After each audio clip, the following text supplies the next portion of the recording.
એક વખતની વાત છે. સિંહ અને માણસ એકમેકના મિત્ર થઈ ગયા. બંને ફરવા નીકળ્યા. ફરતા ફરતા બંને વાદ વિવાદે ચડ્યા કે કોણ મોટું, સિંહ કે માણસ. અને વાત પણ સાચી હતી. બે પગમાં માણસ શ્રેષ્ઠ હતો અને ચોપગમાં સિંહ શ્રેષ્ઠ હતો. બંને વચ્ચે ગરમા ગરમ ચર્ચા ચાલી. ફરતા ફરતા તેઓ એક પુતળા આગળ આવીને ઊભા રહ્યા.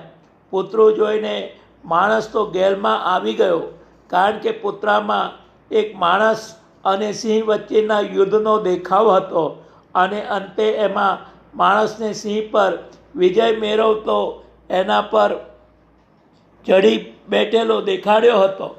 તરત જ આ પુતળા પ્રત્યે માણસે સિંહનું ધ્યાન દોરીને કહ્યું, હવે તો ભાઈ તારી ખાતરી થઈ ને કે માણસ સર્વોપરી છે, સિંહથી પણ ચડિયાતો છે.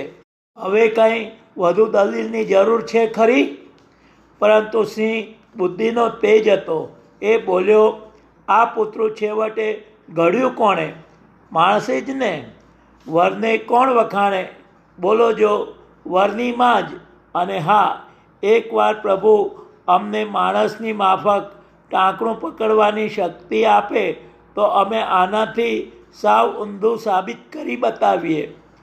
ન્યાય કોના હાથે થાય તે મહત્વની વસ્તુ છે.